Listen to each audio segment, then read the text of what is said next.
Now, when it comes to alcohol use disorder and someone is trying to obtain sustainable sobriety, there's only two things that are going to happen.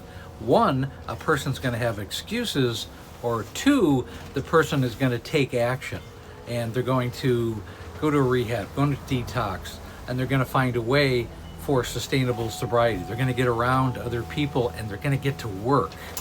One is excuses. This is what I can't do, and they're going to concentrate on that. Let's look at the difference. Excuses are, oh, I can't go to an AA meeting. I might see somebody there that I know from work or somebody in the neighborhood, and that would be more embarrassing that I could think of. Really?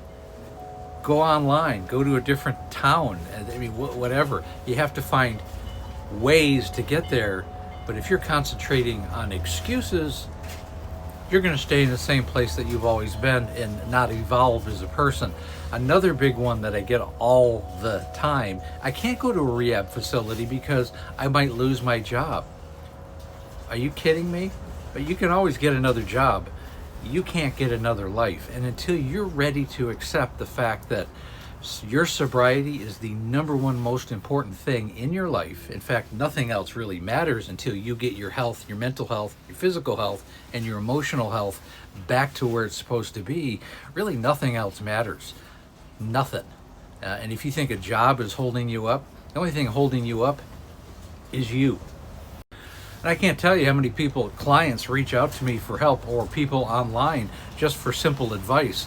And I tell them exactly what they need to hear, and they say, well, but I can't do that because of this, or I won't do that because of this. Okay, well, I just told you what you needed to do 100% to the T, exactly what you need to hear, and yet you're fighting me on it because you're not ready and you're not serious about getting sober.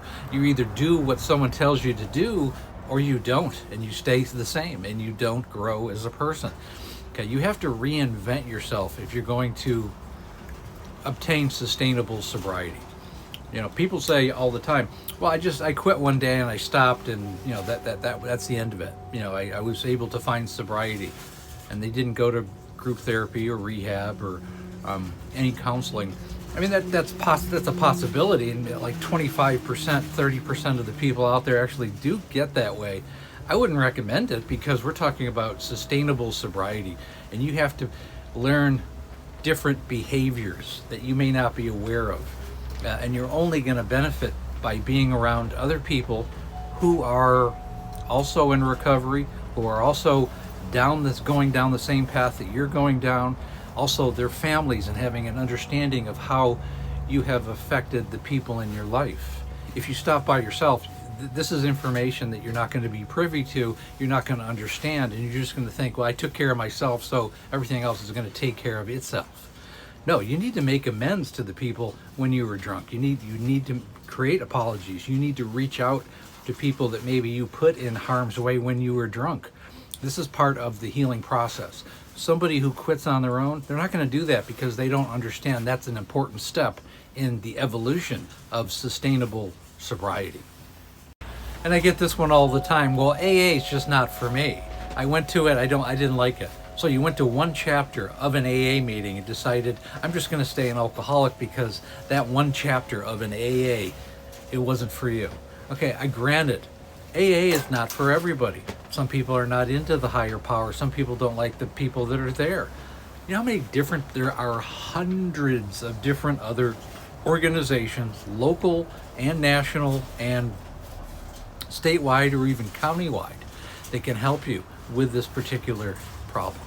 There's so much more than AA. They were the poster child, they're the origination of recovery, but by no means are they the only one. And it's also customizable. Okay, it's like Smart Recovery is much more progressive than AA.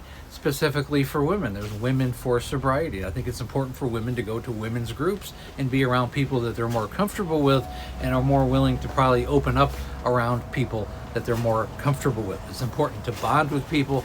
You need to get a sponsor. I mean, you got to get to work. Okay, again, you're going to have excuses, or you're going to get this thing nipped in the bud. You can't do both. You can't have both. If you got excuses, you're going to go down the same road you've always done. Nobody's there to tell you that, and the only person who can get that into your head, again, is you. You're the only one who can decide that. And if you're blaming your parents or your wife or your spouse or your kids or your job or the government, you're full of crap. I'm telling you right now, you're full of crap. You are the only one who's responsible for your sustainable sobriety and your sobriety. You, nobody else. And until you're ready to recognize that and make that decision, you're going to stay stuck in the same damn place you've always been. So take a leap of faith. Try something different. Reinvent yourself. And really all I want to say is about reinvention, because it's so important. If you need to move because the people you're around are the problem, you're around people who are drinking, maybe it's family or friends, move. Okay, if the job is the problem, get a new job.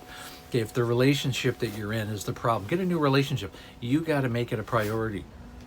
Period. You got to change. You need to exercise. You need to do things creative. Learn a new language. Learn how to play a musical instrument. Paint. Write. Woodworking. Whatever you're into. Everybody has something creative outlet. Fill the times of your day that you used to drink with, shoring up your relationships, reaching out to people, physical activity, walking, running, jogging, hiking, weightlifting, yoga, kayaking. I don't care, biking, whatever, but something that you're into. You need to incorporate these things into your life. And you need to be around people who are also in recovery. That's what you need to do, not excuses. Hope that helps. And again, my wife's memoir is called Amanda, A Cautionary Tale of Alcoholism. You can find it right in the link tree on this page. You can also find it on Amazon. I'm going to go international in about a month. Right now it's just in the United States. You can get the ebook on Apple and Barnes & Noble and Amazon in parts of the world. Other than that, I go live Monday through Friday right around 6. We also have the Facebook group. It's called Amanda, A Cautionary Tale of Alcoholism. And we also have the coaching program. Again, link is in the link tree. Looking for people who want to change their lives and the lives of their family. And again, thanks so much for listening.